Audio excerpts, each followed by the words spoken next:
responder a la convocatoria de las organizaciones.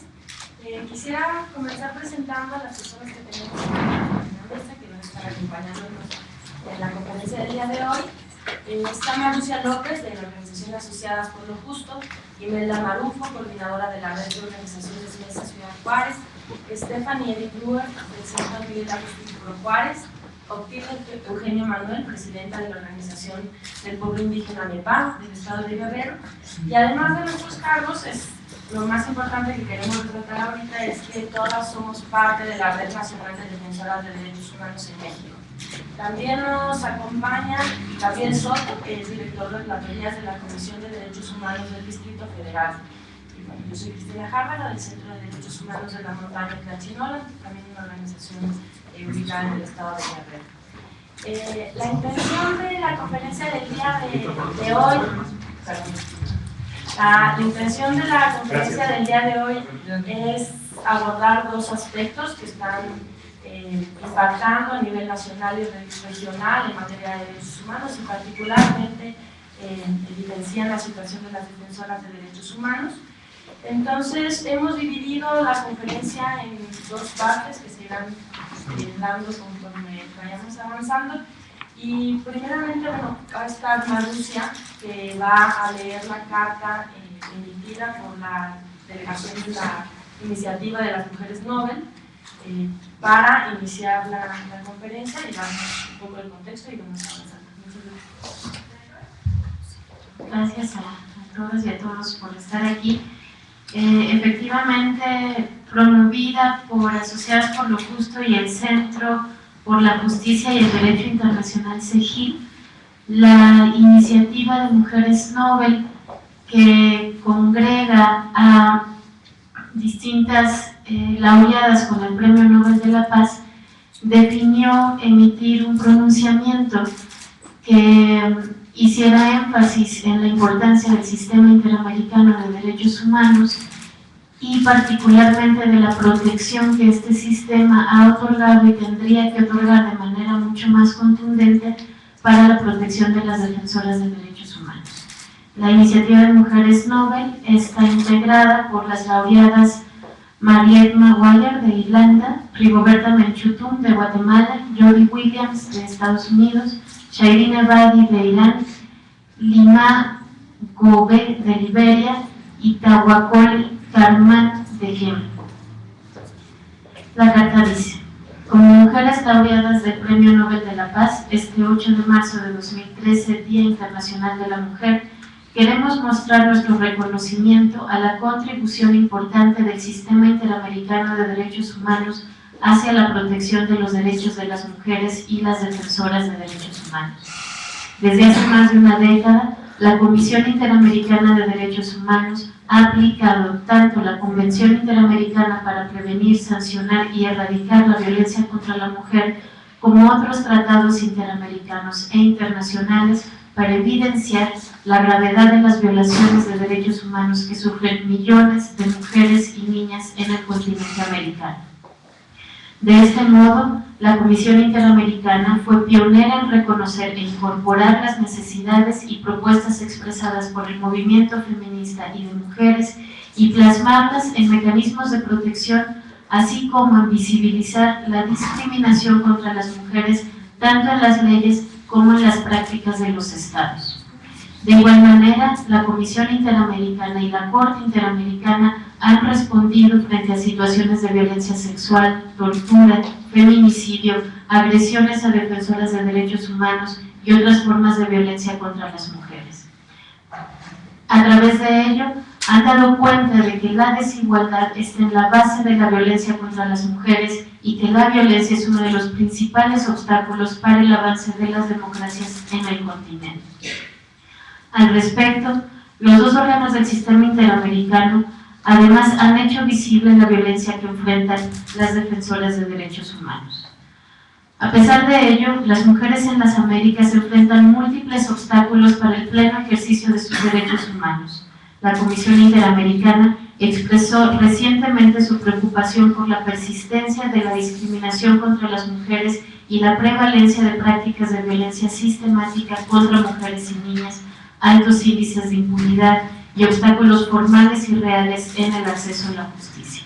Es por ello que necesitamos que la Comisión y la Corte Interamericana sean fuertes, independientes, autónomas y eficaces para seguir respondiendo de manera oportuna a todas las violaciones de derechos humanos. Por ello, hoy expresamos nuestro agradecimiento y nuestro más enérgico respaldo al Sistema Interamericano de Derechos Humanos. Para muchas mujeres del continente, sigue siendo la última esperanza para el goce de sus derechos.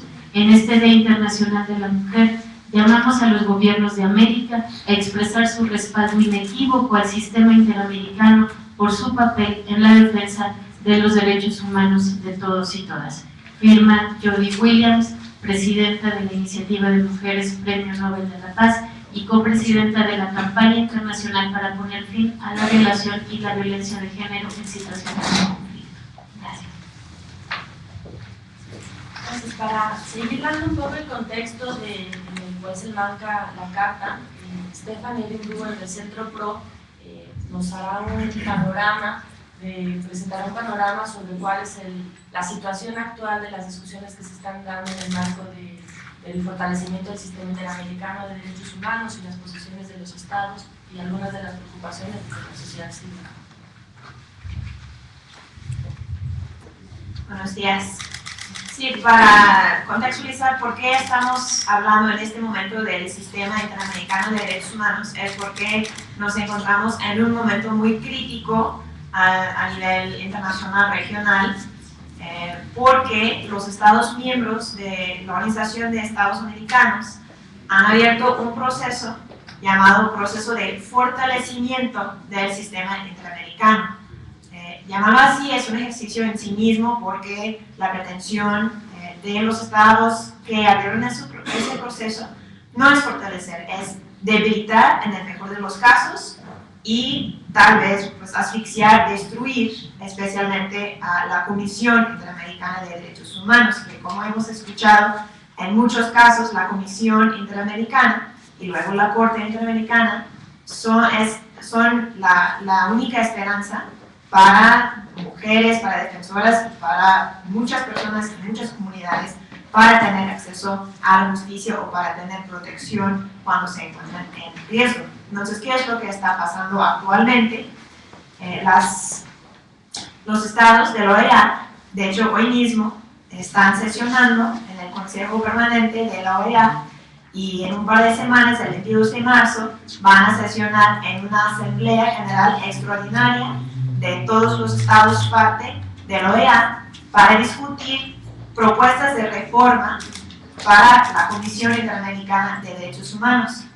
Estas propuestas actualmente son muchas, se contradicen entre sí, entonces no está del todo claro qué es lo que va a pasar, pero la pretensión de muchos de los estados es, en primer lugar, hacer casi imposible que personas o comunidades en riesgo en los estados puedan acudir al mecanismo de medidas cautelares. Y vamos a escuchar en unos minutos algunas de las experiencias de diferentes regiones en México, pero les puedo decir que las medidas cautelares como mecanismo internacional para llamar la atención sobre una situación de riesgo inminente, grave, en un estado, han sido un mecanismo que ha salvado vidas y que es muy importante y muchas veces es el único mecanismo disponible para apoyar a personas en esa situación. Algunos estados quieren hacer muy engorroso el procedimiento para solicitar medidas cautelares.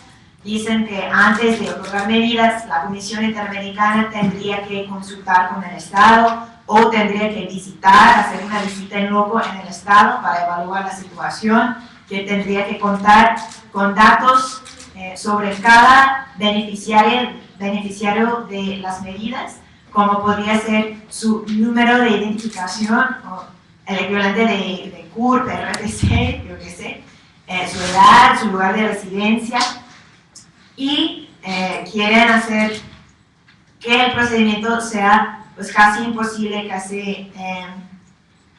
imposible para la mayoría de las personas en riesgo, ¿no? Las propuestas van hasta la propuesta de desaparecer las medidas cautelares, o sea, suprimir la facultad de la Comisión Interamericana para dictar medidas cautelares. ¿Y eso qué quiere decir? Pues todavía está la Corte puede dictar medidas también de protección, pero ojo, solo en casos ante la Corte o casos ante la Comisión, que obviamente deja a la gran mayoría de las personas en las Américas desprotegidas. Esas son algunas de las propuestas más preocupantes en esa materia.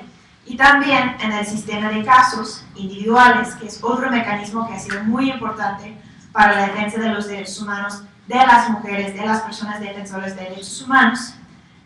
Los estados también están proponiendo muchos mecanismos para limitar el acceso de las víctimas al sistema de casos, hasta, nuevamente, suprimir la facultad de la Comisión de analizar casos individuales y decir, ya no queremos ser juzgados por la Comisión, ya no queremos que la Comisión nos diga que hay que proteger la vida o la integridad de alguien, queremos quedarnos con solo la Corte obviamente tiene una capacidad muy limitada y no va a poder reemplazar a la Comisión Interamericana.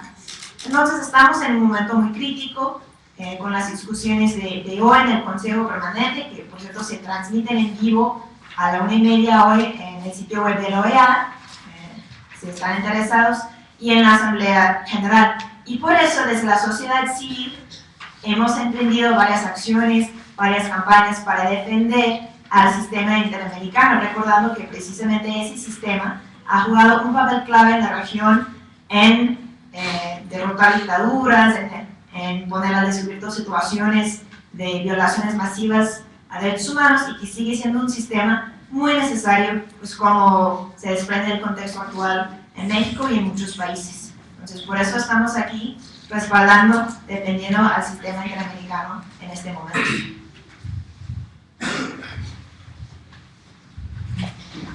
Vamos a escuchar ahora por parte de la Comisión de Derechos Humanos del Distrito Federal un también contexto respecto a cuáles son las responsabilidades del Estado en materia de protección a defensoras de derechos humanos, para ir acomodando y preparándoles para lo más importante. Bueno, muchas gracias. Antes que nada quiero agradecer que se esté organizando a los organizadores de este evento, porque son un tema muy importante para la garantía de protección de los derechos humanos, lo que juegan los organismos internacionales y las jurisdicciones internacionales de protección. Creo que las debemos de cuidar. Sin embargo, yo quiero cambiar ahorita la perspectiva, no hablar del sistema interamericano primero o jurisdicciones internacionales, sino cambiar la perspectiva de las obligaciones del Estado. La obligación de resguardar y proteger los derechos humanos recae en la Constitución y es obligación del Estado cuidar a las personas, salvaguardar su integridad física, su vida, su medio ambiente, los derechos humanos garantizados por toda la Constitución. Ahora, con la reforma constitucional del 11 de junio, lo que tenemos más bien es una visión más, cuando le llamaron el bloque de constitucionalidad, yo no estoy muy de acuerdo con ese término, pero lo que tenemos es que las normas de derechos humanos permean todo nuestro sistema local. Es decir, con este nuevo cambio de paradigma, lo que tenemos que ver es que toda norma de derechos humanos es marco normativo local y enmarca la protección del Estado que debe de garantizar. Cuando pasa un Estado, un caso de ataque a una defensora de derechos humanos, derivado de lo que hace por su labor, que resulta atacada, el Estado es el primero que debe proteger y salvaguardar esa integridad. Debería tener las instituciones o los mecanismos contundentes para poder lograr atender este caso. ¿Qué sucede cuando estos mecanismos son ineficaces? La Comisión Interamericana es una gran herramienta para las organizaciones de la sociedad civil, para los estados y las personas individualmente, para lograr fortalecer esta obligación del Estado, ¿no? Eso es lo primero que debemos de caer. En verdad, ese organismo internacional se usa para fortalecer una obligación. Es decir, que dar un paso atrás en la obligación de un ente internacional impacta también a nivel local. ¿A qué voy esto? Si se quiere ir atrás, haciendo engorrosos los procedimientos para lograr la protección, ignorando que eso ya es un paso adelantado, lo que se debe decir es que se está violentando el artículo 1 de la Constitución Política de los Estados Unidos Mexicanos. Se está violentando el principio pro persona, porque este tipo de herramientas que fortalecen a los usuarios garantiza la seguridad de las personas. Y ahora me gustaría ir todavía más al punto, no tanto internacional, sino qué pasa con estos sistemas de quienes atienden. En casos de defensoras que a mí me ha tocado acompañar al menos, podría poner dos, estaba hablando con Imelda uno justamente ahorita, que a mí me ha tocado gestionar algunas medidas de protección. En uno de los casos no teníamos medidas de la Interamericana y en el otro sí. En uno de los casos, las defensoras tuvieron que salir de su estado de la República para refugiarse al DF, derivado de que habían asesinado a sus familiares. Derivado de eso, lo primero fue intentar implementar algún tipo de medidas, lo cual fue muy difícil porque no había ningún ordenamiento del deber de protección. Se tuvieron que hacer gestiones con senadores, gestiones con diputados, y gestiones con, bueno, fuimos a varias bajadas de estados para ver quién podría proteger. Fueron semanas y semanas para obtener una protección, para que al final las encerraran 6 meses en un búnker de la Procuraduría, después se les dejara salir y no tuvieran de nuevo protección. Aunado a esto, estas personas, estas defensoras venían con hijos, ¿no? Una venía con su hija. Y entonces, ¿cuál fue el problema? Que no se le pudo garantizar el derecho a la educación a la hija derivado del refugio que tuvo que pedir un Estado. Es decir, en este caso no se cumplió con los estándares de obligación para garantizar todos los derechos derivados del ejercicio de la defensa de los derechos humanos. Por otro lado, en un caso de una defensora que contaba con medidas de la Interamericana, fue mucho más fácil gestionar eso porque se contó con la colaboración del gobierno estatal del cual salía la defensora. Se pudo garantizar la educación de una de sus nietas, se pudo garantizar que tuviera una vivienda digna y que gozara de algunas cosas, bueno, una situación favorable para que ejerciera su derecho a defender derechos humanos, que es la finalidad, al menos en este sentido de estas medidas y en estos casos. Es decir, la herramienta de las medidas de la Interamericana, cuando se facilitan, garantiza la obligación del Estado. Ir para atrás sería no garantizar las obligaciones del Estado y el Estado estaría actuando contra las mismas obligaciones que ya tiene. Yo considero que este tipo de procedimientos, haciéndolos más engorrosos, va contra la propia Constitución. Sin embargo, lo que se cambia del reglamento de la Interamericana no va a impactar directamente, es simplemente un argumento jurídico con base en esta visión del bloque. A mí, por último, me gustaría nada más cerrar esta visión señalando que a las defensoras se les ataca por sus acciones y por su labor y por lo que defienden. Atrás de cada una defensora agredida hay una causa y por eso se les debe de proteger. Por eso se debe de facilitar su labor y también se debe de atender la causa por la que están luchando. Por último, nada más quiero cerrar diciendo que sin defensoras, de poco o nada servirían los derechos humanos en este país. Y de poco o nada serviría el sistema interamericano. Así que lo primero que debemos de resguardar es a las personas que defienden para posteriormente escalar a las obligaciones del Estado para tener un buen sistema internacional. Muchas gracias. Sí, básicamente. Ahorita entonces vamos a la intención de ahora será un poco ya con ambas perspectivas que se han dado en la conferencia, ¿no? Que tengan en contexto la importancia de cómo se entiende el sistema interamericano como subsidiario para particularmente las medidas cautelares para la protección de las defensoras de derechos humanos. Efectivamente, la responsabilidad de proteger recae en el Estado, en el gobierno, y lamentablemente la ausencia de esas respuestas ante situaciones de agresiones ha obligado a las defensoras de derechos humanos a acudir al sistema interamericano y en otras ocasiones, como ha sido en los últimos años, iniciar entre diversas organizaciones una demanda al Estado en concreto, al Estado mexicano, a generar mecanismos concretos para la implementación de medidas de protección, que sean a nivel interno, donde se vayan generando los procedimientos adecuados para que no haya burocracia, para que no haya omisiones por parte de las autoridades responsables. Para explicar de mejor manera toda esta parte, vamos a dar la palabra ahora a Imelda Marufo, para que también nos explique su perspectiva. Buenos días a todos. Aprecio la iniciativa de mis compañeras por esta invitación y por supuesto porque todas como Red Nacional Defensora nos sumamos a la iniciativa de las mujeres noveles. Quiero comentar dos aspectos. Uno de ellos es que nosotras hemos conocido desde la experiencia de nuestro trabajo en la defensa de los derechos, particularmente los derechos de las mujeres en la entidad de Chihuahua, pues de muchísimas compañeras y compañeros que han solicitado medidas cautelares a la Comisión Interamericana.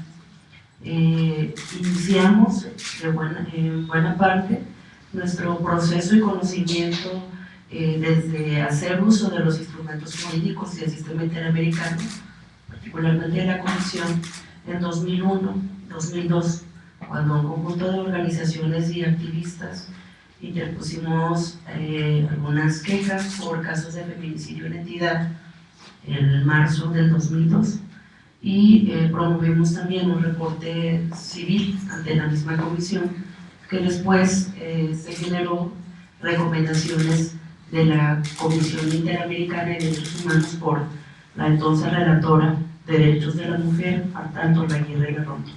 Esa fue parte de lo que hicimos.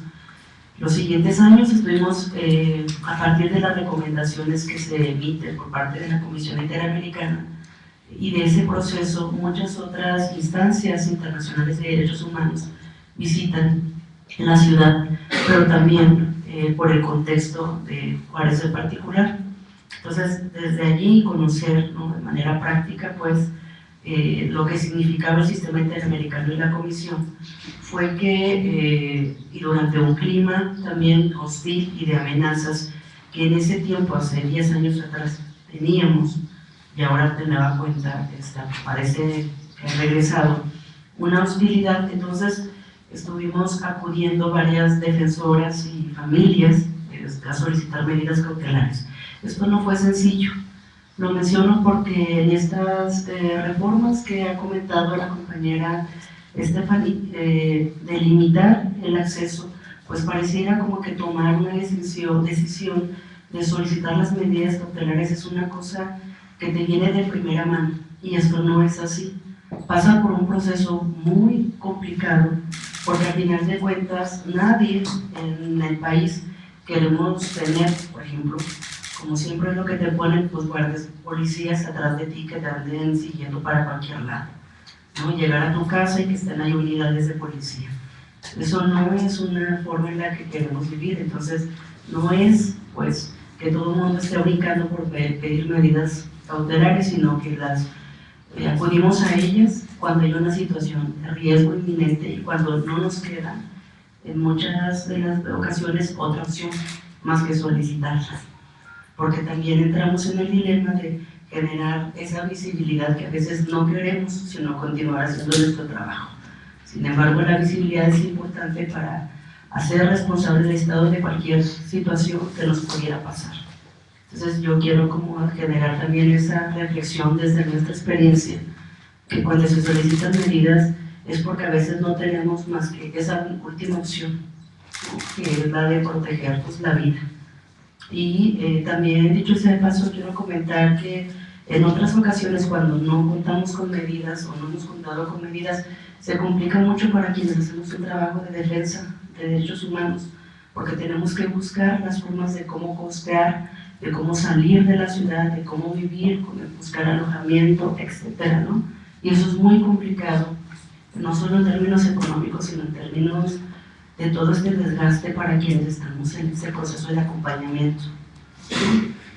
De ahí decir que a la fecha, en el estado de Chihuahua, de nueva cuenta las defensoras, como hace tantos años atrás, pues se repite un clima de descrédito, ¿no?, desde el año, que inicia desde el año pasado, a partir de que el gobernador del estado nos acusa de que estamos lucrando, ¿no?, con el feminicidio. Eso no es novedad, lo habían hecho 10 años atrás. Pero los medios de comunicación, algunos medios de comunicación empiezan a darle vuelo a este asunto, y después aparece, sobre todo este año, una campaña de desprestigio contra mis compañeras de las organizaciones en Chihuahua, de nueva cuenta acusando de lucrar, ¿no?, de tener un beneficio como si cobráramos los servicios que damos, pero no solo eso, sino también incluso de amenazar a otras personas y familias hasta de muerte, ¿no? O sea, ahora resulta que las defensoras también amenazamos a las personas a las quienes otorgamos servicios. Entonces, yo quiero mencionar esto porque hay algunos pocos, de hecho, pero así hay algún medio o mejor dicho, algún interés de personas que están con la insistencia de desacreditarnos de esta manera, incluso de acusarnos de otorgar o de crear amenazas de muerte a personas. Bueno, eso en mi cabeza cabe, pero es así. Yo quiero mencionar que justamente por este clima que estamos viviendo en la entidad, que lo hemos comentado con nuestras compañeras de la Red Nacional de Defensoras, se hace sumamente importante, y por eso es que estamos aquí, decimos viajar, y con todo lo que esto ha implicado de tiempos y demás, ¿no? Definimos en la red, pues dar nuestro testimonio de por qué nos estamos sumando a esta iniciativa, a esta Carta de las Mujeres Nobles, y que además, ¿verdad?, parte de este contexto de que nos interesa pues, que se fortalezca lejos de debilitar este sistema, ¿no? Entonces, eso es lo que queremos decir, esa es la denuncia que queremos hacer. Hay intereses que desconocemos los objetivos últimos, pero sí tienen un fin de descalificar y desacreditar de nueva cuenta nuestro trabajo.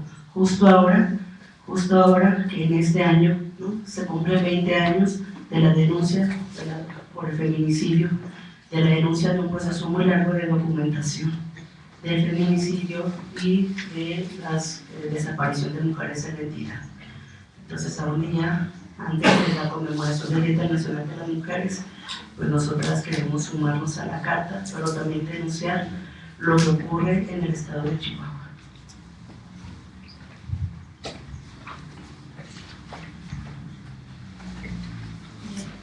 Mi nombre es Otilia, vengo a la Costa Chica, la que es municipio de Ayutla, y estamos acá por lo que sufrimos de defender lo que es nuestro derecho. Y quiero hacerlo así como una lista porque hemos tenido amenazas hacia el gobierno, ¿no? Que desde 1998 que hemos denunciado a los militares que han destruido nuestras cosechas que tenemos en las comunidades, y después de 98, que fue en el 11 de junio que fueron masacrados a los indígenas que son a Nasabi, y después de ahí se llenaron se militarizó en la zona. Y después de ese 90 año, 98, fueron a los compañeros esterilizados bajo engaño del gobierno de la Secretaría de Salud del Estado. Y tanto como Nasabi, tanto como MEPA fueron engañados.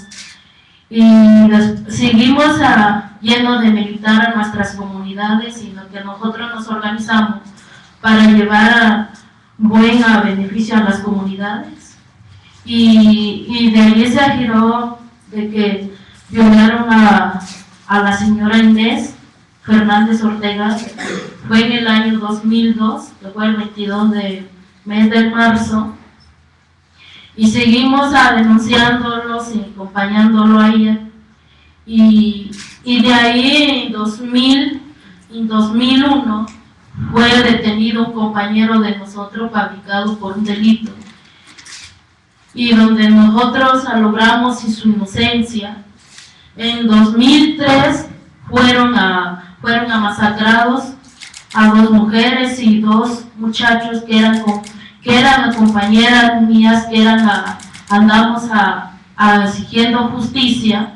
Fueron masacrados ellos y nunca tuvimos un responsable, donde ellos fueron masacrados con arma de alto poder. Y en 2005 recibí amenazas de que dejáramos a denunciar a los militares. Yo he puesto personas así de civil en la calle, de que dejara yo de denunciar a los militares porque se iban a vengar por nosotros, porque ellos estaban muy enojados. Y yo he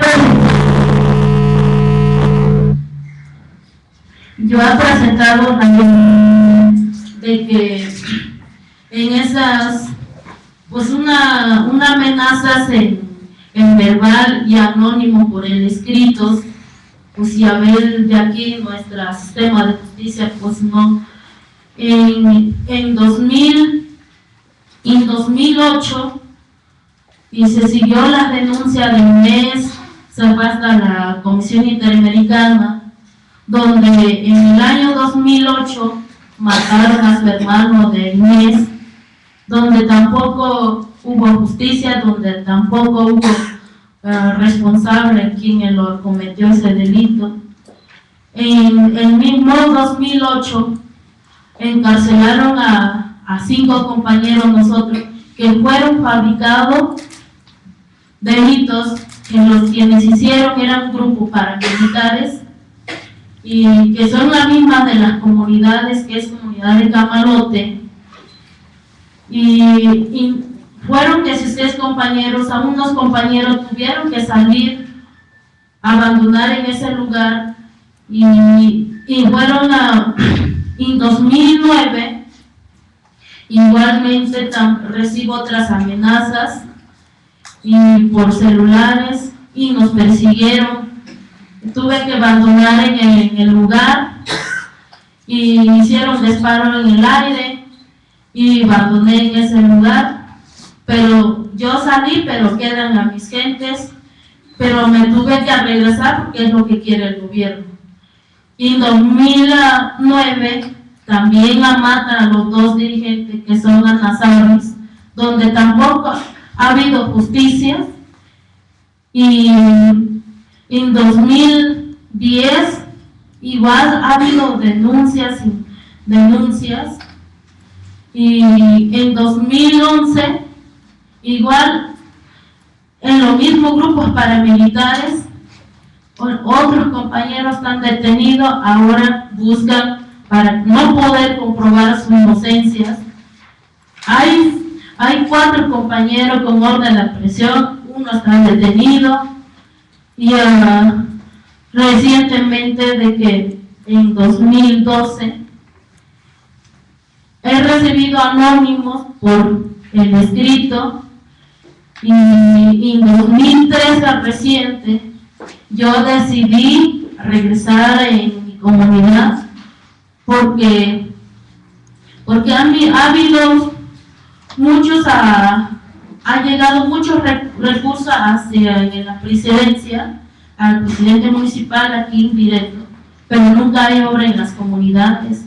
Nosotros hemos luchado que haya educación, que haya salud, que haya obras, que haya justicias que hemos pasado nuestras comunidades, ¿no? Yo he visto, lo vivo en mi carne propia, de que en el 5 de febrero de 2013 yo recibí anónimos en mis oficinas que tenemos en la Inayutla, en la cabecera municipal, donde dice de que ya no siga yo denunciando a los militares ni al gobierno, porque de las violaciones fue puras mentiras. En el 21 de febrero fue otro, porque de las medidas provisionales que yo he tenido, que eso no sirve, no protegen las armas, sino que como algún día se tiene que pasar y que están vigilando a mis familias. Y yo en esos critico al gobierno, porque todos esos que yo he mencionado en 2009, yo tengo medidas provisionales que editó la Comisión Interamericana y 60 compañeros más. ¿Qué pasó con esos? Pues nos dicen que nos van a poner policía atrás de nosotros, donde esos policías nosotros no tenemos confianza, como víctimas que somos, nosotros somos las que debemos decidir quiénes las personas que estemos acompañados para no tener confianza y hacer las denuncias. Nos dice, pues ese no es un delito, porque es un anónimo, un papel, y nunca proceden a la responsabilidad quienes son, pues se pasan como que fuera una que pasó, no pasó nada, ¿no? ya nosotros lo estamos viviendo en propia carne, no podemos caminar en nuestra calle ni asomar en nuestra oficina, donde yo critico al gobierno de que ellos, al gobierno mexicano, debe de ampliar las leyes para las defensoras, porque no nada más las defensoras que sufren, hay defensores en sus trabajos. Para el gobierno, ese es en la que es delito, no es delito para el gobierno, porque también el gobierno busca no ir a matarnos directamente con su arma, pero tiene su estrategia cómo estarnos a chingarnos de así de maneras, ¿no? De que cómo de estar alcanzando nosotros, de estar diciendo las verdades los que hacen a ellos, ¿no? Y lo que yo critico al gobierno, o el sistema de que el gobierno debe de buscar, porque no nada más las defensoras, todos los ciudadanos debemos tener en esos derechos, en esos protegidos, por como personal, como defensora que yo soy, he solicitado de que me den lo que yo quiero para estar segura de mi vida personal, pero ellos lo niegan porque en la ley no establecen así en su ley. Lo que yo le critico es de que yo no sé por qué, y somos mujeres, llega el día de las mujeres que ellos dicen que hicieron, que el día de las mujeres, ¿qué sirve de que haya las mujeres, que haya el Día Internacional de las Mujeres, si no estamos contentos haciéndonos fiestas, sino que no sabemos cuándo nos vamos a morir, cuándo nos vengan a matarnos? Estamos viviendo en la vida difícil y están utilizando en otro sistema como diciendo hacia de los narcos, intimidarnos, están utilizando hacia nosotros cómo discriminarnos y cómo calificarnos. Pues eso tiene un problema hacia de los cuentas de los narcos y parecemos muertes en la calle por ahí. Yo le digo, claro, porque hablo o no lo hablo, como quiera me voy a morir. Y eso es lo que critico al gobierno, no hacer directamente, es calificar lo que es nuestro trabajo y qué es lo que el trabajo que hacemos. ¿Cuándo va a haber injusticia para las mujeres? Varias mujeres han perdido en la vida, estar defendiendo en sus derechos, estar defendiendo en sus casas lo que tenemos que vivir, pues tampoco queremos vivir unos 20 años, porque así han pasado. Mi compañera que yo he denunciado ahorita, tenía 23 años mi compañera, pero murió con arma de alto poder, pero para el gobierno no hay nada en esos. Y sí lo decimos también porque así lo tenemos, así lo sufrimos en nuestra propia carne, pero nunca ha habido en esa justicia pues para las mujeres, no nada más para las mujeres indígenas. A todos tenemos derechos de que estemos cansados de vivir amenazadamente al gobierno del federal, porque son las que están haciendo por el que estamos. Porque yo le digo al gobierno, porque lo hemos denunciado directamente de los militares, lo que han hecho, no nada más porque queremos hablar, y se ha ganado a la sentencia de AIMED, de que han sido a los militares que han hecho muy diferente, que ellos digan que han negado de que ellos no fueron, pero ya se justificó que así fue, que ellos fueron, y se tendrán que responsabilizar a ellos por cualquier cosa que pase. Por eso les digo gracias.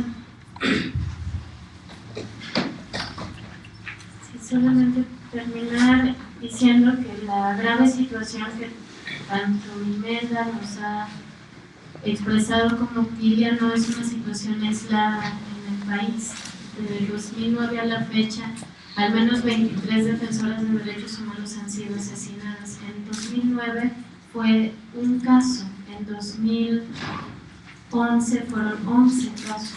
Si el nivel de aumento, de escalamiento de la violencia contra las defensoras ha sido muy pronunciado. La Red Nacional de Defensoras de Derechos Humanos registró el año pasado menos 64 agresiones entre amenazas de muerte, difamación, hostigamiento, lesiones, etc.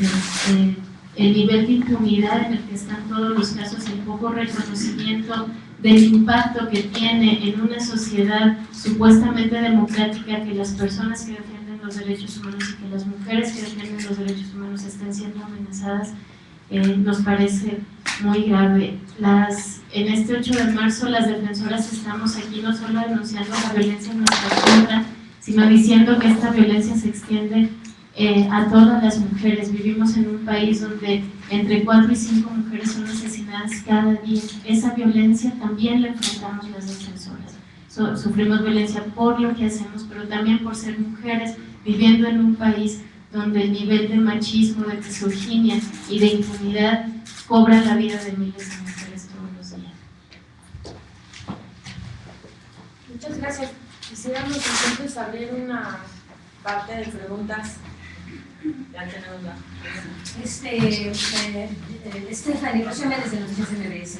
¿Podrías darnos algunos detalles muy breves, porque ya escuchamos toda la relación, pero al respecto de qué estados están impulsando principalmente este asunto y si solo medidas cautelares o habría alguna otra advertencia al respecto de las modificaciones que pudieran advenirse en el sistema interamericano?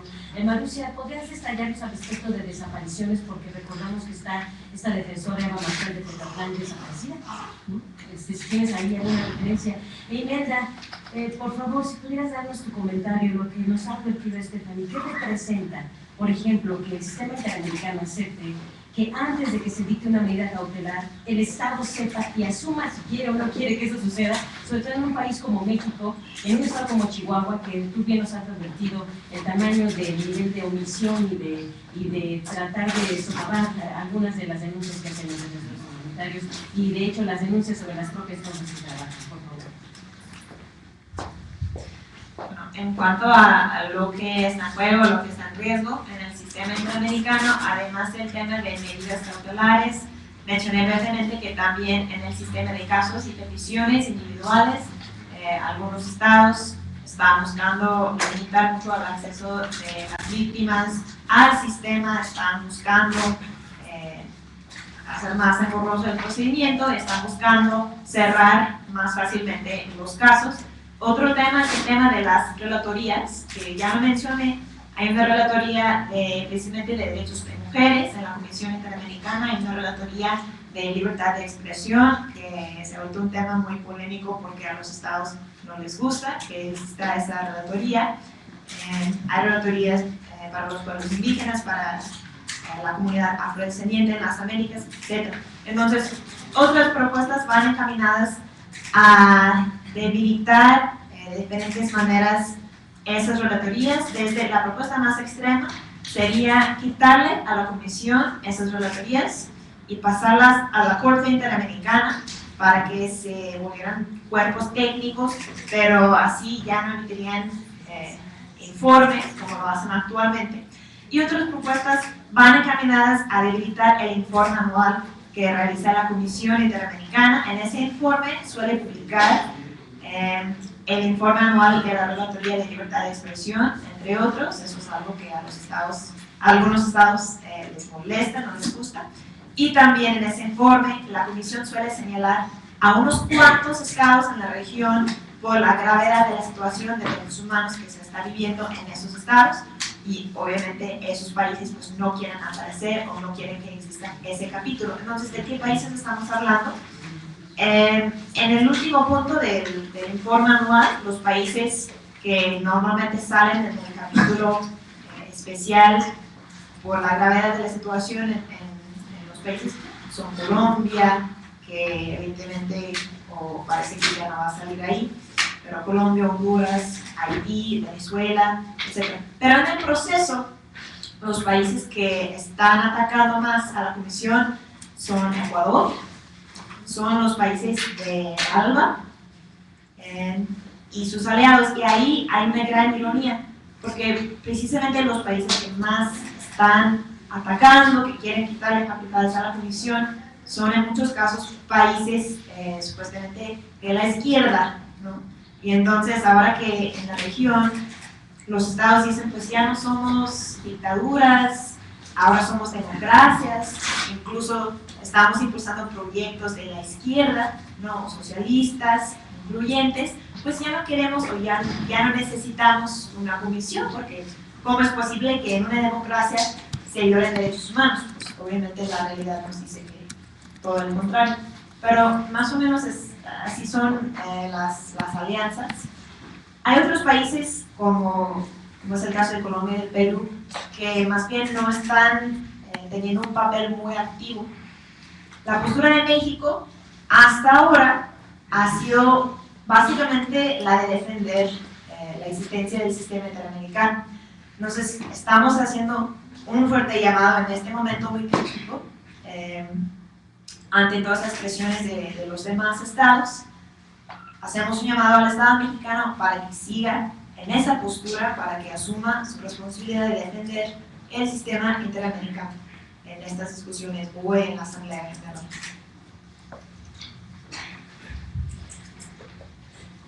Bueno, es importante decir que no existe todavía un proceso sistemático de documentación de la situación de violencia contra defensoras en nuestro país.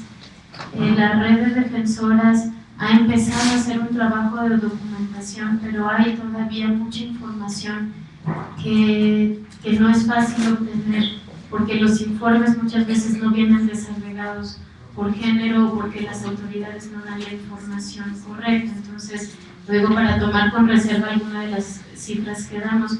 Antes de responder a tu pregunta, corregir que en el periodo 2009-2012 son 26 defensoras las que han sido asesinadas.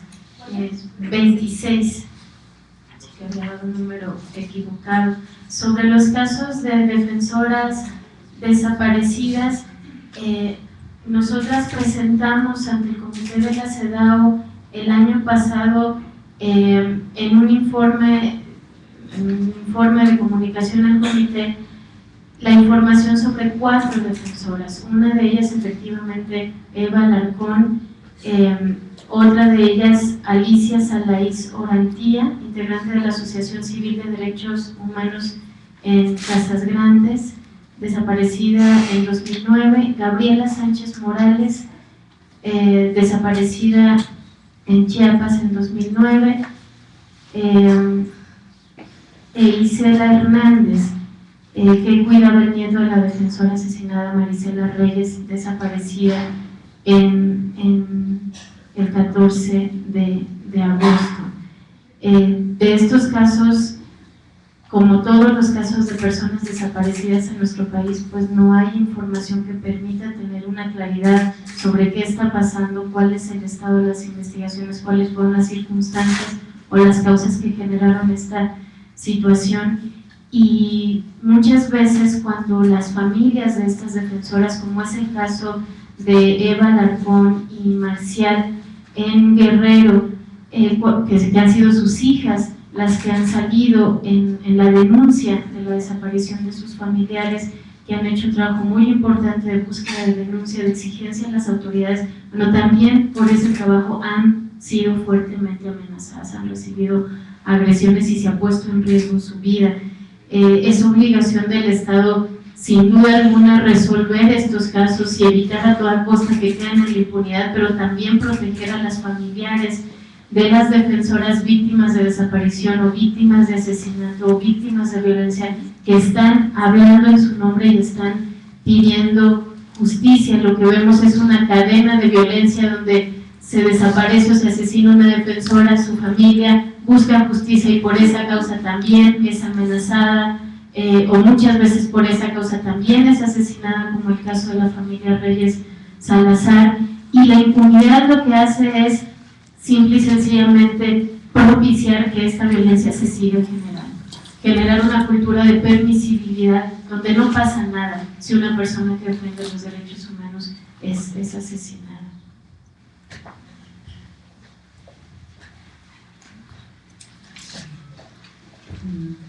¿Qué representa tu pregunta? Pues decir que nosotras en la entidad hemos sido promotoras del uso del sistema interamericano de derechos humanos, no solo en Chihuahua, sino en otras partes, sobre todo del norte de México. Las últimas semanas, de hecho, hemos tenido visitas para promover en buena medida la reforma constitucional y el sistema interamericano a la ciudad de Obregón, de Monterrey, de Hermosillo, de Nogales, de Tijuana, de Culiacán, estas semanas pasadas. Y en buena medida es porque el camino que hemos ido tejiendo desde hace varios años nos ha llevado a la convicción de que es importante generar procesos para que otras mujeres, otros defensores y defensoras puedan tener acceso a ese sistema, que tampoco es sencillo y que el proceso en ese sistema es complejo. 10 años para tener una sentencia de un tribunal internacional, como el caso de González y otras conocido como Campo Algodonero. Aún así hay un camino que se ha tejido. Yo puedo decir, por ejemplo, que el estado de Chihuahua en el proceso decía que la Corte Interamericana de Derechos Humanos no era competente para conocer del caso. Sí lo era la Comisión Interamericana. Entonces ahora resulta, para decir algunas entidades o gobiernos, pues contradictorio, ¿no? Que ahora es la Corte tiene, debe de tener el monopolio de más facultades que la Comisión, no es importante. Es decir, la mayoría de los casos también que llegan y que se presentan ante la Comisión, que hemos presentado a la Comisión, no necesariamente sabemos que llegan a la Corte. Los reportes que hemos generado, por ejemplo, son importantes porque han generado recomendaciones, y eso también son instrumentos de presión fuerte, de tal suerte que el Estado pues medie un poquito, decir que nos inventamos los datos, los casos y la situación. Representa también pues un mayor riesgo para nuestro trabajo, justamente, ¿no? En este contexto. ¿Por qué un mayor riesgo? Porque las campañas de desprestigio de la labor que hacemos nos colocan en una mayor vulnerabilidad, porque permean y van dirigidas hacia que la comunidad rechace nuestra labor, pero no solo eso, también van dirigidas a que las propias familias a las que acompañamos o cuyas acciones de solidaridad en México las defensoras hemos impulsado también sean vistas con rechazo por parte incluso de algunas familias que son utilizadas. Es decir, hacia allá se dirige.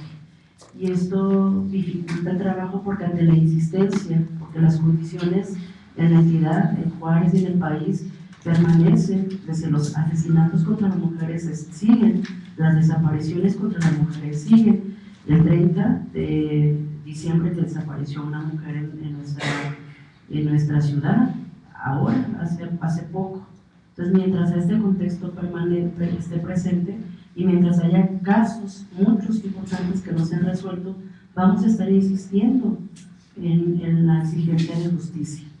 Mientras esto ocurra, aquí vamos a estar, pero también mientras esto ocurra, el Estado, a través de las instituciones y el uso también de algunas personas, incluso en medios de comunicación, pues deciden emprender este desprestigio. Entonces, por eso representa un riesgo mayor, ¿no?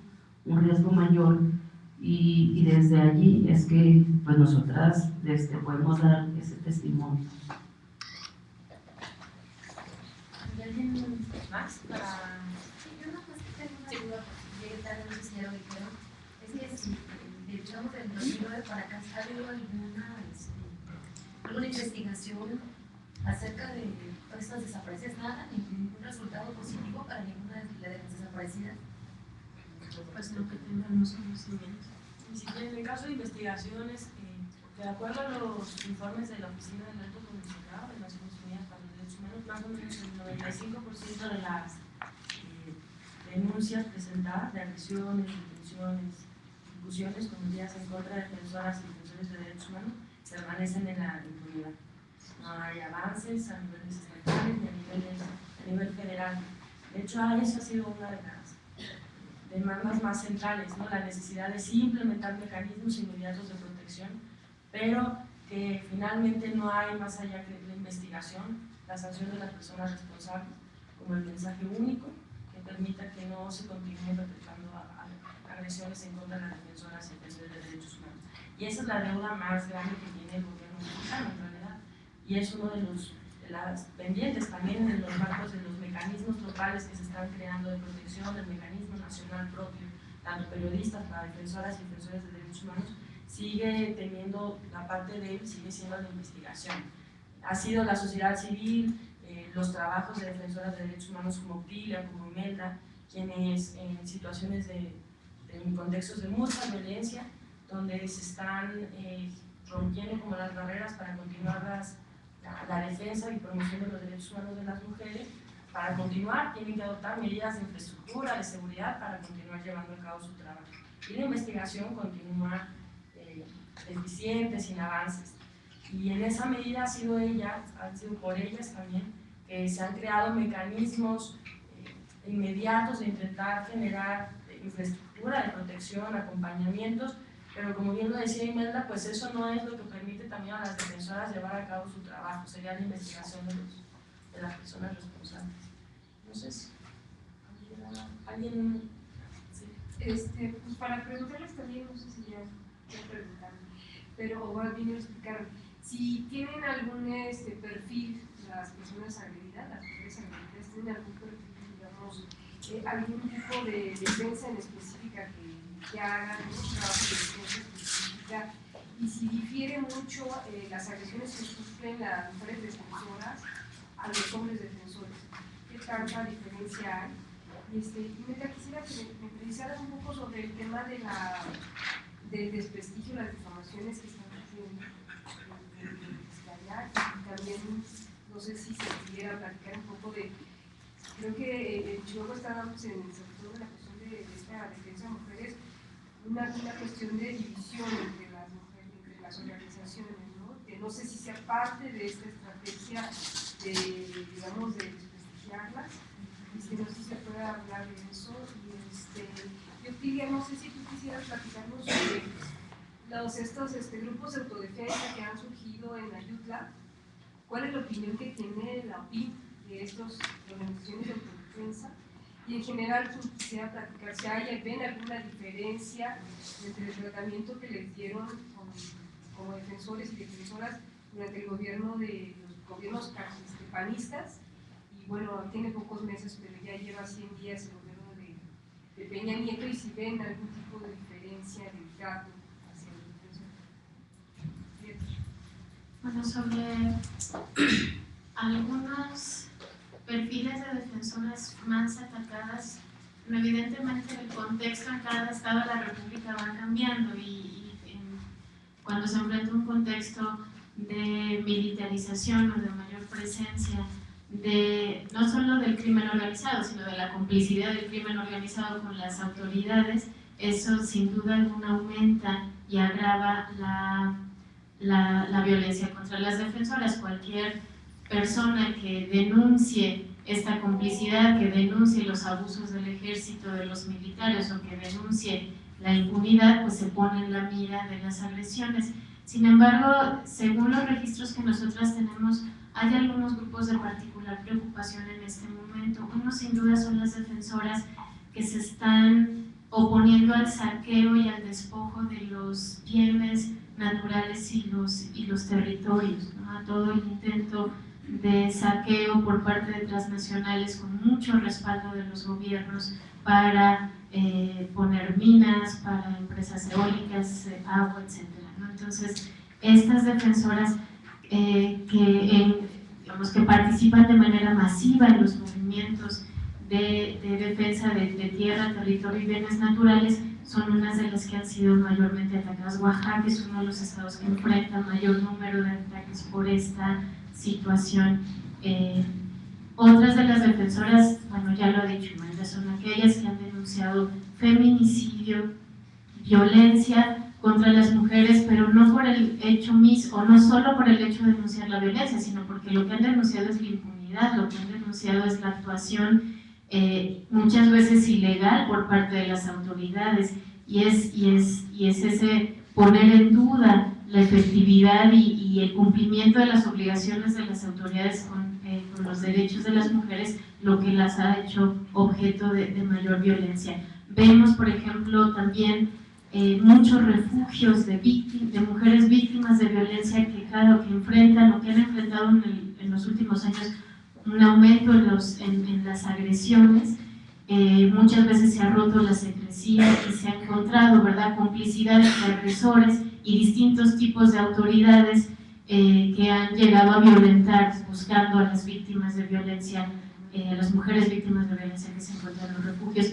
Y un último caso que no es tan visible, que parece que no es tan grave, pero que también ha sido constante, es que la cultura conservadora que ha sido impulsada, y lo vimos sobre todo en los 2 últimos sexenios en contra de los derechos sexuales y reproductivos de las mujeres, ha aumentado también las campañas de difamación y las agresiones, sobre todo por parte de estructuras de la jerarquía católica en contra de defensoras. Entonces encontramos, por ejemplo, en estados como Guanajuato, como Jalisco, donde hay una campaña permanente de acusar a las defensoras de matar niños, de dividir familias, y eso genera un ambiente de hostilidad, no solo en contra de las defensoras, sino en contra de las mujeres que se ven en la necesidad de, por ejemplo, acceder a un aborto, etc. Entonces, seguramente hay otros, pero creo que esos 3 ejemplifican la situación. ¿Y qué es distinto a los defensores? Bueno, sin duda las defensoras enfrentan los mismos tipos de violencia que enfrentan los defensores, pero son más vulnerables o corren mayor riesgo de vivir violencia sexual, evidentemente, campañas de difamación basadas en estereotipos de género, ¿no? Sí, porque una defensora es una mujer que se salió del rol tradicional, ¿verdad? Que no está en su casa cuidando a los hijos, y entonces muchas veces se utiliza el que está usted haciendo fuera de su casa, deje de andar de bitotera, por su culpa, mire cómo tiene usted a su familia, usted es la culpable de lo que está pasando en la comunidad, etcétera, ¿no? Asimismo, las defensoras no siempre tienen las redes de apoyo con las que cuentan los defensores para enfrentar la violencia, ¿no? Muchas veces sus redes familiares o comunitarias no tienen la misma fuerza que tienen los defensores, y eso limita muchas veces también su acceso a medidas de seguridad y protección. Sí, para solo abonar algo a eso. Y también me gustaría solo abonar que no solo en cuanto a las agresiones, sino al tipo de medidas que requieren. Muchas veces, bueno, en los casos que nos ha tocado al menos atender por parte de la comisión, cuando son defensores, simplemente tienes que atender que la persona o tenga algún tipo de apoyo económico rápido para que salga de su estado, o tenga algún tipo de rondín, teléfono y punto, ¿no? No son las medidas. Las mujeres defensoras muchas veces salen con la familia, al menos eso es también lo que yo he visto, y el problema es que tienes que conseguir tanto medidas de educación como también un lugar para vivir que sea digno para la familia, y entonces, abonando al marco de esta rueda de prensa, ese tipo de medidas son casi imposibles de conseguir en el sistema mexicano si no se puede recurrir al interamericano. Entonces, dañar el sistema interamericano dañaría, yo creo que particularmente, justamente este tipo de personas que necesitan este tipo de medidas. En el caso del Distrito Federal, ¿cuántas quejas hay de agresiones a defensoras o defensoras de derechos humanos? Es que, bueno, no te puedo dar como el dato, ahorita bueno, no traje justo como quejas, el número de la nominal de quejas. El problema de las agresiones a defensoras, bueno, sería más bien el derecho a defender. Y muchas veces la catalogación es difícil. Lo que te puedo decir, por ejemplo, es que desde las relatorías llevamos un registro donde registramos tanto agresiones a defensoras y por años, ¿no? Y lo que sí te puedo decir es que en el año pasado, en 2012, por conflictos electorales, se registraron más de 300 agresiones en contra de defensores y defensoras, que son 400 veces más que el año 2011, y de este 300, creo que son 316 casos, aunque de eso sí no estoy muy seguro porque no lo traigo la fuente, si me dan algún mes se lo puedo mandar, el 20% es de defensoras y el 80% de las agresiones son defensores. Eso sería.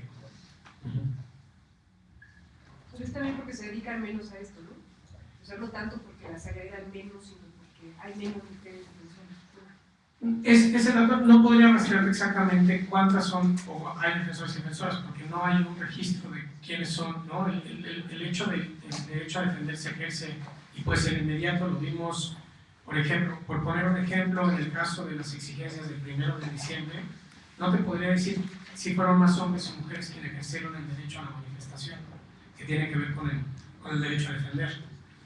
¿No? Como resultado también de agresiones, no me atrevería a decir si son menos o más, porque es un derecho que se puede ejercer inmediatamente y por ese momento en el que lo ejerciste ser agredido o agredida. Entonces, justamente yo creo que en una comunidad el derecho a defender lo ejerce muchas veces toda una familia y están apoyados, y entonces no me atrevería a decir que son menos o más. Eso sí es. Sin embargo, efectivamente no se puede dar una cifra, pero lo que sí se puede decir es que hay algunos derechos, por ejemplo, quienes están haciendo la búsqueda de víctimas de desaparición forzada o de feminicidio son principalmente mujeres. En el estado de Chihuahua, las quejas presentadas ante la Comisión Estatal son principalmente de mujeres. En el Movimiento por la Paz, un porcentaje mayoritario de las personas que integran el movimiento son mujeres, son menos visibles. Quizá, eso sí creo que podemos afirmarlo, no son las cabezas más evidentes de los movimientos, no son las dirigentes o las que aparecen como dirigentes de los movimientos, pero si miramos quienes sostienen las luchas de gran parte de los movimientos sociales, bueno, ahí encontramos fundamentalmente a mujeres.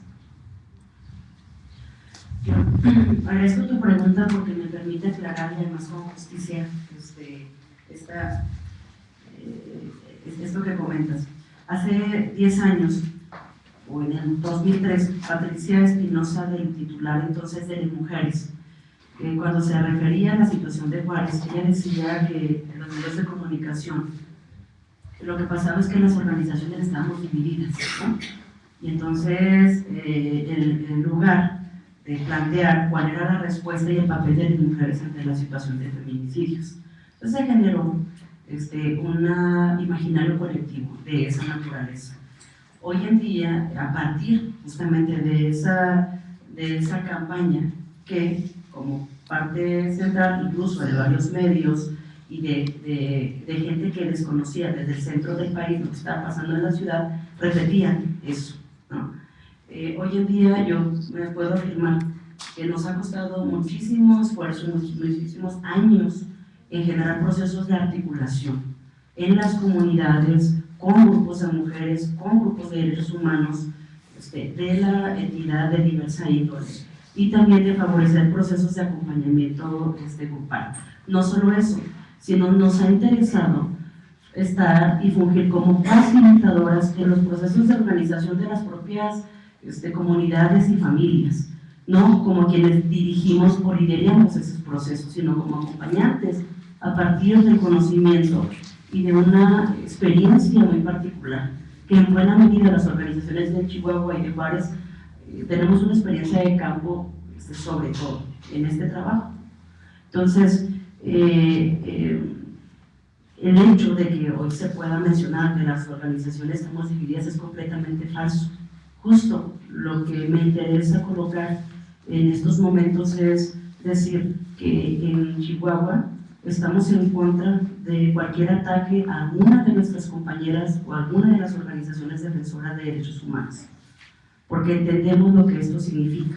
Y lo que esto significa es debilitar los procesos de organización comunitaria, debilitar los procesos de organización colectiva de los familiares, incluso de la gente que ha tenido familiares de desaparecidos, también por el contexto de la violencia generalizada que vivimos agudamente en la última administración del gobierno pasado. Eso es lo que tiene de fondo.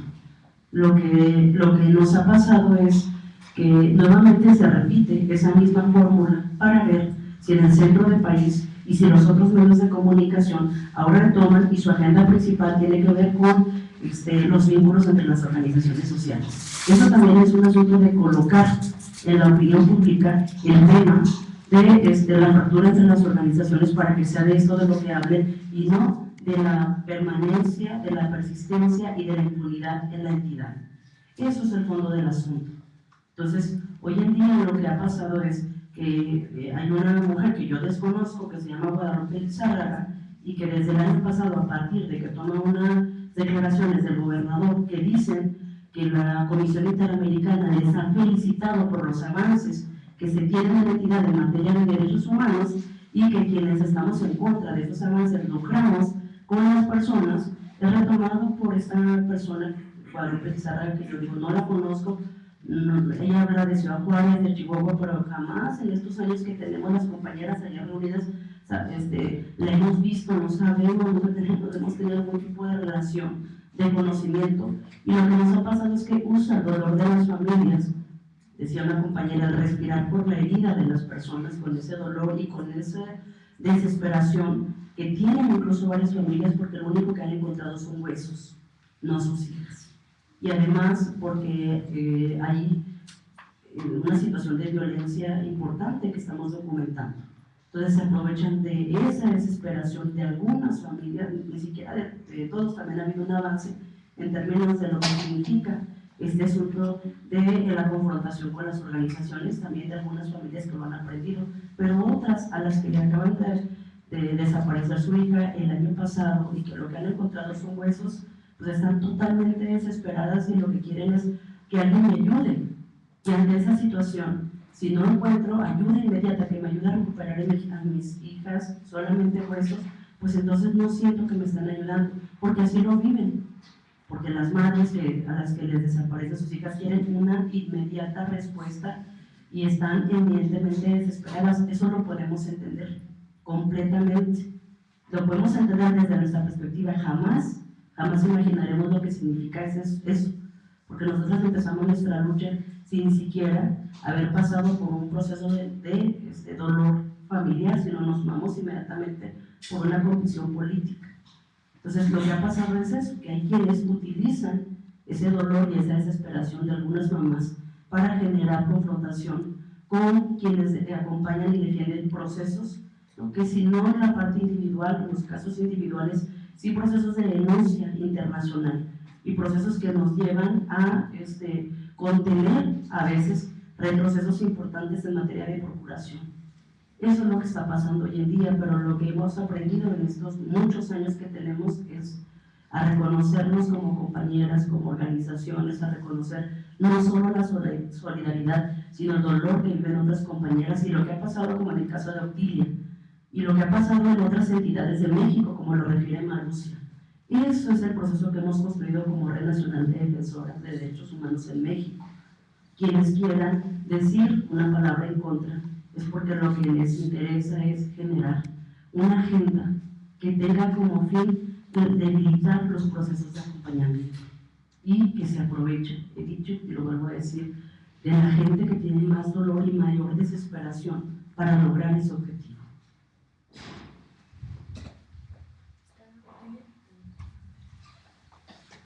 Cuando me preguntaban de autodefensa, fue como en el mes de enero que vimos que la gente tapaba con armas ahí. Durante en ese tiempo, como unas 5 a 6 días, vemos que ya tienen reuniones con el gobernador, donde se han dado con más que, como te dije, como que se están apoyando hacia el gobierno. Fue un acuerdo. Eso es lo malo para nosotros, que a pesar que somos indígenas, a veces somos débiles para enfrentarnos a la necesidad de las comunidades. ¿Y por qué lo digo en eso? ¿Por qué? Y porque exactamente en Ayutla y mes de enero estuvieron un mes y siempre nosotros analizamos como organizaciones en Ayutla que estamos. Para nosotros, pues a nosotros luchamos de que no aumentara la militarización en nuestra zona. El cambio de eso, pues cuando bajaron a ellos, cuando tomaron en Ayutla, a un mes, ahora, en 4 de mes de febrero, ahora estamos llenos de militares en las comunidades. Y en eso, y nos da no es que hay que analizar, no es que porque lo vemos que así está, y es una forma cómo dividir en las organizaciones y cómo dividir en las comunidades. ¿Y por qué se dan a la región, en esa región, en las montañas, no? Sabemos ya hace años que sabemos que el gobierno, nuestro gobierno, ha dado concesión, permiso en otros países, en la riqueza que tenemos nuestras comunidades, ¿no? Y vemos que están bajando a la gente de la comunidad a tomar en las armas. De eso está bien de que estemos en seguridad, ¿no? Pero para mí lo malo es que utilicen agarrando las armas en las comunidades.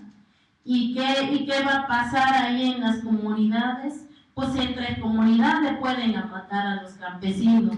¿Y qué va a decir el gobierno? Pues entre ellos están matando, ahora voy a llenar de militares. ¿Y qué va a aprovechar él ahí? Es para dar permiso para entrar los que saquen, en los que ya dio concesión para las minas, nuestras comunidades, ¿no? Y lo vemos también así, lo hemos criticado, porque la gente que he estado denunciando nosotros, la gente que ve que son grupos paramilitares, están integrando ahí en ese grupo, de que ahí se pueden tomar el arma, ¿no? Y siempre hemos puesto pensar fácil dos cosas, ¿no? Pues como yo la voy a tomar un arma, me paro en la calle, pues fácil no me va a dejar el gobierno. Y pues por tapar en la carretera, pues es un delito lo que llama el gobierno. Si me tapo con el arma, tapando en mi cara, pues, ¿cuál es un delito? Pero ahí vemos que no interviene militar, ni de policía del Estado, ni policía ministerial. Ahí se ve claramente que hay un acuerdo hacia el gobierno, hacia ese líder, ¿no? Porque nadie puede ser obligado a agarrar el arma tampoco, sino que la gente libremente lo que quiere hacer en su ideal. Vemos ahí en nuestra comunidad que está muy difícil, porque hemos visto de que ese líder de autodefensa, que es Bruno Plácido Valerio, hemos visto seguida en el periódico, se ha estado platicando con el gobernador, ante nosotros, que hemos solicitado varios años para platicar con nosotros, que hemos solicitado, pero no han dicho que sí vamos a aceptar platicar. Ahí donde vemos hacia el gobierno discriminar a nosotros, organizaciones, a las como personalmente, pues el gobierno pues le conviene hacer en eso. Pues cualquier rato puede surgir problemas graves en las comunidades, en esos. Y por eso que salió en la nota en el periódico en el sur, que salió como entre el 6 de febrero, que anunciamos en el Anónimos, que recibí yo Anónimo, y que pues ahí los que tienen que ver son grupos paramilitares. Y entonces, pues dentro de eso están ahí en la autodefensa, ellos están ahí, no es que porque la queremos hablar, y dentro de esos de autodefensa hay militares que están participando adentro de esos también, ¿no? Y se sabe, pues muy que tienen amigos, ¿no? De que ya ves que Bruno no es de ahorita, anduvo luchando de alta tarifa de la luz. Pues no, pues se formó otra organización que tiene como 2 años que formó, y ahora está, entre ellos pues están criticando porque sucede policía comunitaria, que conocemos hace más de 15 años en la San Luis Zacatlán, que ahí tienen su sede, pero ellos no están tapados en la cara, ellos están así, y siempre hemos dicho, porque como a mí me ha tocado asalto en el camino, y pues siempre lo he visto atapado en la cara, ¿no? Porque pues para hacer que esa gente que vaya tapado en la cara, porque ellos dicen que están asegurando la vida de las personas, pero no es eso, pues, porque las personas realmente que tienen vinculado con los crímenes organizados, ahí andan de manera también en la calle, pero no sé realmente quiénes las personas que están agarrando, ¿no? Y pero en sus trabajos de ellos, así está, pues, así, de acuerdo con el gobierno.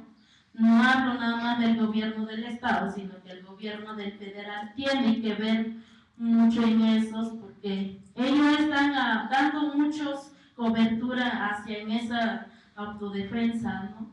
Y tanto como nosotros que hemos tenido la sentencia que no se ha cumplido con las mujeres que fueron violadas de Inés, hemos pedido que nosotros para platicar sobre de las medidas, pero no han aceptado que quieren hablar con nosotros, que estamos recibiendo anónimo.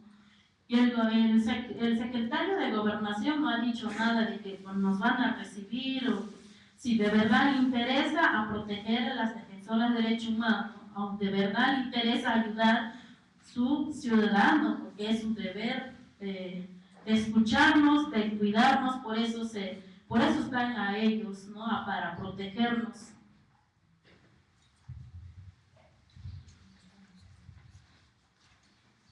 Diferencias del gobierno, a 100 días de Peña Nieto, ¿se tiene alguna diferencia con los anteriores? Pues creo que desde lo que hemos visto, las denuncias que seguimos acompañando, pues en realidad los pendientes y los obstáculos continúan. Estamos en la etapa de transitar de los compromisos a las acciones en concreto. Y bueno, ahí Imelda, Otilia, ¿no? Son las que tendrán que ver, ¿no? Los resultados, más bien, como decía Otilia, ¿no? Quién sea después de las denuncias, si se han sentado con ella o no para darle seguimiento a las investigaciones, a las medidas, Imelda, por su parte.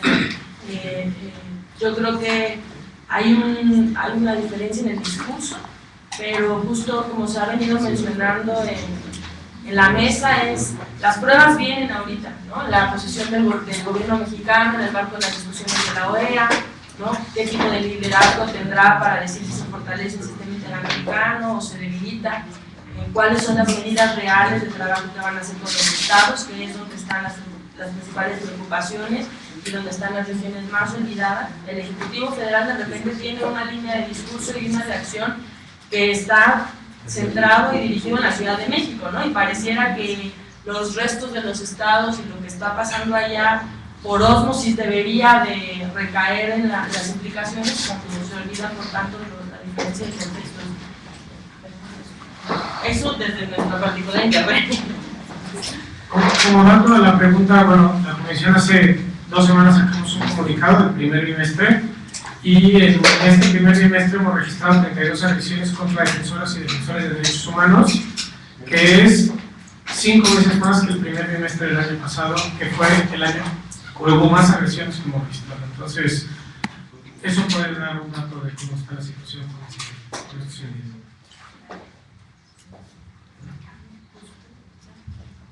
Pues entonces, ya habiendo hablado, cerramos entonces la mesa. Muchísimas gracias por acompañarnos en este tiempo.